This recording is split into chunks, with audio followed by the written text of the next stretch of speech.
একবার খাইলে বারবার খাইতে ইচ্ছা করে। আর গরমের দিনের এই মজাদার আর লোভনীয় রেসিপিটা একবার যদি ট্রাই করি আর গরম বানাই নেওয়াও কি মজা, আর বারে বারে খাইবার ইচ্ছা করে। আসসালামু আলাইকুম, ভালো আছেন সব? আলহামদুলিল্লাহ আমিও ভালো আছি। এর ফলে তাই শেষ পর্যন্ত ভিডিওটা দেখবা আমি কি তাকে বানাইলাম। তো জেলা মজা হয়েছি দেখতে, জেলা সুন্দর খাইতে হলাম মজা হয়েছে মার্শাল্লাহ। আর গরমের দিনও এই রেসিপিটা অসাধারণ লাগে। তো বানাইয়া কমেন্ট বক্সে কমেন্ট করবা, আর কিলা হয়েছে আমার রেসিপিটা অবশ্যই আমারে জানাইবা। তো প্রথমে আমি লোয়ারিটা বয়া দিলাম পরিমাণ মতো তেল, আর দিলাইছি রসুন। রসুনটা আগে দিছি, রসুনটা দেওয়ার একটা কারণ আছে, ফ্লেভারটা কিন্তু দারুণ আয়।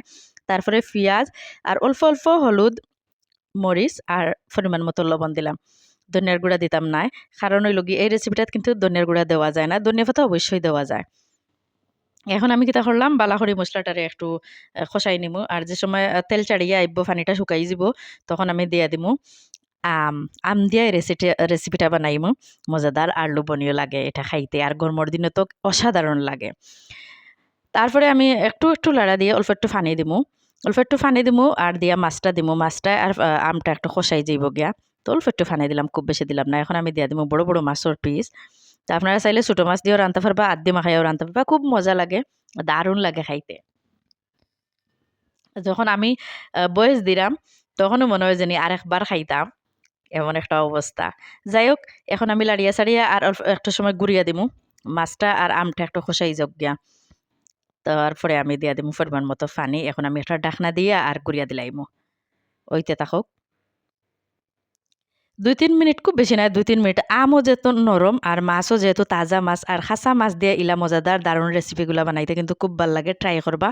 আমি মাছ ভাজিয়া দিছি না, এখানেও খাসা মাছ দিয়ে বেশি মজা লাগে। ছোট মাছ হইলেও আবার বড় মাছ হইলেও। তো মাছটা যেহেতু তাজা আছিল আমি দিলাইলাম, আর খুব বেশি খসাইতাম না, কারণ হইলো খসাইলে বেশি সময় সপ্তাহ গলি যাব একলগে। তারপরেও আমটা একটু নরম হয়ে গেছে, এখন দিয়া দিলাম আমি ফানি।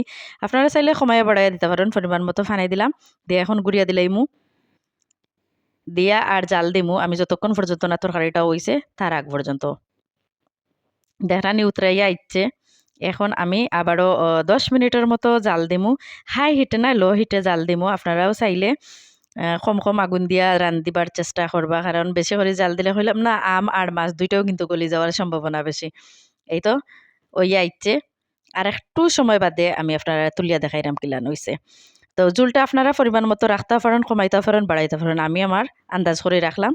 তো একটা বাটির মাঝে উঠাইয়া দেখাইলাম, দেখলা নেকিলান দারুণ লাগে, দেখতে জেলা সুন্দর, খাইতে ওলা মজা হইছে মাশাল্লাহ দিলে।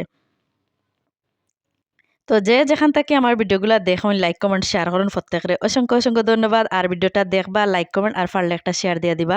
আপনারা শেয়ারে কিন্তু আরেকজনের কাছে আমার ভিডিওটা পৌঁছে যাইব। এত কষ্ট করে ভিডিও বানাই, এখানেও কিন্তু ৩ মিনিটের ভিডিও, আর এটা বানাইতে কিন্তু সারাদিন লাগছে। তো আজ এই পর্যন্ত, সব ভালো থাকুকা, সুস্থ থাকুকা, কত হইব পরবর্তী কোনো ভিডিওত। আল্লাহ হাফেজ।